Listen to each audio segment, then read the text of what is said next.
ભરૂચ જિલ્લાના અંકલેશ્વર નોટિફાઈડ એરિયામાં દક્ષિણ ગુજરાત ઝોન પ્રભારી તરીકે નિમણૂક પામેલ અને ભાજપ પ્રદેશ મહામંત્રી ડોક્ટર પ્રશાંત કોરાટનો સમસ્ત ઔદ્યોગિક સમાજ અને વિવિધ સામાજિક સંસ્થાઓનો સ્નેહીજનો દ્વારા અભિવાદન સમારોહ યોજાયો હતો, જેમાં વિવિધ સંસ્થાઓ અને ઇન્ડસ્ટ્રીયલ એસોસિએશનના પ્રતિનિધિઓએ મહામંત્રી ડોક્ટર પ્રશાંત કોરાટનું સન્માન કરી આવકાર્યા હતા। આ અભિવાદન સમારોહમાં રાજ્યમંત્રી ઈશ્વર પટેલે ડોક્ટર પ્રશાંત કોરાટના પિતા સ્વર્ગીય સવજી કોરાટને યાદ કરી તેઓના પુત્રએ પણ પિતાની જેમ જ પાર્ટીમાં ખૂબ જ સારી કામગીરી કરી રહ્યા હોવાનું જણાવ્યું હતું। આ પ્રસંગે ભરૂચ જિલ્લા ભાજપ પ્રમુખ પ્રકાશ મોદી, ધારાસભ્ય રમેશ મિસ્ત્રી, પૂર્વ મંત્રી ખુમાનસિંહ વાસિયા, પૂર્વ ધારાસભ્ય દુષ્યંત પટેલ, ગંગાદાસ બાપુ, નોટિફાઈડ એરિયા ભાજપ પ્રમુખ જય તેરૈયા, પૂર્વ પ્રમુખ જસુ ચૌધરી સહિતના આગેવાનો અને મોટી સંખ્યામાં ભાજપના કાર્યકરો ઉપસ્થિત રહ્યા હતા।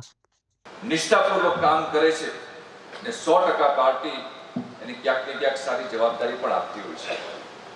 આજે હું આપ સૌ વચ્ચે છું અને પ્રદેશ ભારતીય જનતા પાર્ટીના મહામંત્રી તરીકે જ્યારે અહીંયા જવાબદારી સોંપી હોય અને દક્ષિણમાં આવવાનું થયું હોય ને આપ સૌને અવારનવાર મળવાનું પણ થશે, પરંતુ આપ સૌએ જે વિવિધ સંગઠનોએ,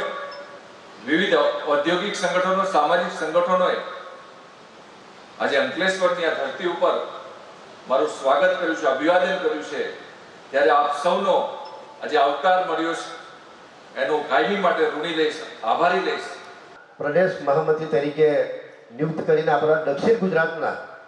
ઝોનના પ્રભારી તરીકે જ્યારે અંકલેશ્વરમાં આજે પ્રથમ વાર આવ્યા છે, ત્યારે મારા અહીંયાના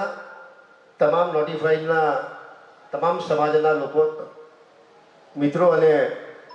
અંકલેશ્વર, પાનોલી, ઝઘડિયા, સાયખા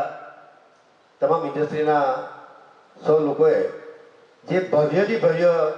સ્વાગત કર્યું છે, બદલ હું આ વિસ્તારના ધારાસભ્ય તરીકે હું આપ સૌનો આભાર પણ માનું છું।